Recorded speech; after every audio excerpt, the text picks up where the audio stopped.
You all, welcome to our YouTube channel, The Voice of Modern History. This video is not made for any type of hatreds against any community.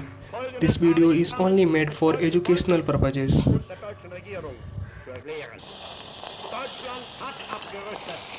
जिस दिन मैं Germany की सबसे बड़ी विपक्षी party के नेता के रूप में विल्हेल्म्सप्लाट्स पर गया और राष्ट्र के नेता और चांसलर बनकर निकला, वह हमारे लोगों के इतिहास में एक महत्वपूर्ण मोड़ था, तब, अब और हमेशा के लिए।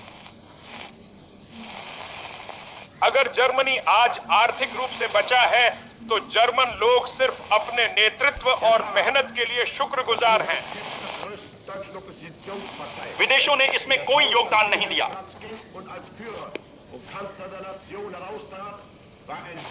जर्मन शांति सेना की स्थापना हो चुकी है। एक शक्तिशाली जर्मन वायुसेना हमारी मातृभूमि की रक्षा करती है।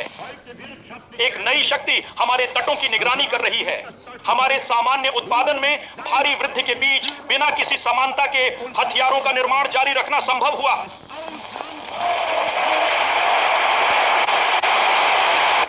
इस साम्राज्य की हर संस्था सर्वोच्च राजनीतिक नेतृत्व के आदेश में है और इस राष्ट्र की सभी संस्थाएं इस नाजी जर्मनी को मजबूत बनाने और जरूरत पड़ने पर अंतिम सांस तक बचाने के लिए एकजुट हैं।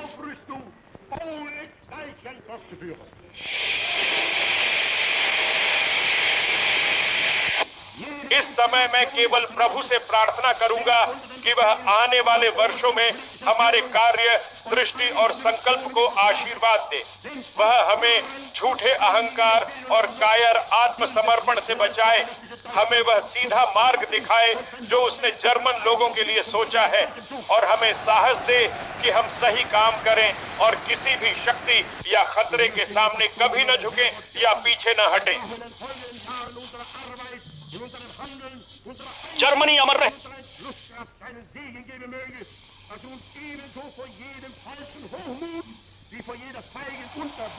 कुछ सप्ताह पहले जब मैं आपसे बात कर सका, आपको नाजी राज्य के 5 वर्षीय निर्माण कार्य की रिपोर्ट मिली।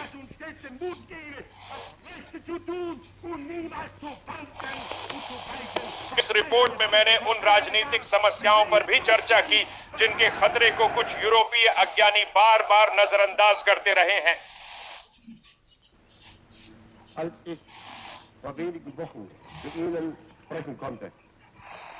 लेकिन यह स्पष्ट है कि जब ऑस्ट्रिया जैसा राज्य बल से बनाया गया है, मातृभूमि से जुड़ने से रोका गया है, तो वह आर्थिक रूप से मृत्यु के लिए निर्धारित है, तब इसका अस्तित्व केवल लोगों की स्वाभाविक आत्मरक्षा के विरुद्ध निरंतर बल प्रयोग से ही संभव है। लेकिन दुनिया की कौन सी शक्ति लंबे समय तक शांत रहेगी जब उसके द्वार पर उसके अपने लोगों के लाखों लोगों के साथ कठोर दुर्व्यवहार किया जा रहा हो? मैंने श्री जुशनिक को स्पष्ट कर दिया कि कोई भी राष्ट्रीय गरिमा और सम्मान वाला जर्मन मूल का ऑस्ट्रियाई नहीं है जो जर्मन लोगों के साथ गहरे एकीकरण की इच्छा और प्रयास नहीं करेगा। इस संदर्भ में मैंने उसे एक ऐसा मार्ग सुझाया जो धीरे धीरे आंतरिक तनाव कम कर सकता था और परिणाम स्वरूप न केवल ऑस्ट्रिया के लोगों के बीच बल्कि दोनों जर्मन राज्यों के बीच भी दूरियां कम कर सकता था। लेकिन श्री जोशनिक, मैं आपको याद दिलाता हूं कि यह मेरी ओर से अंतिम प्रयास होगा। अगर यह विफल रहा तो मैं अपनी मातृभूमि में जर्मन लोगों के अधिकारों को उन साधनों से लेने के लिए दृढ़ हूं जो इस धरती पर हमेशा से रहे हैं, जब मानवीय समझ न्याय की पुकार नहीं सुनती।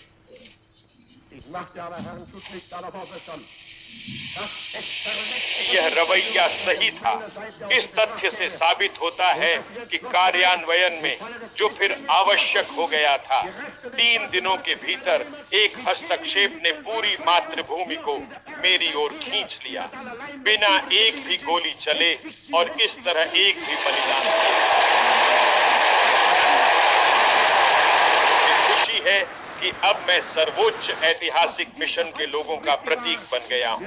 इससे गौरवशाली अधिकार और क्या हो सकता है? des dann doch notwendig gewordenen Eingreifens binnen 3 Tagen die ganze Heimat entgegeneilte, ohne dass auch nur ein einziger Schuss und damit ein einziges Opfer gefallen wären.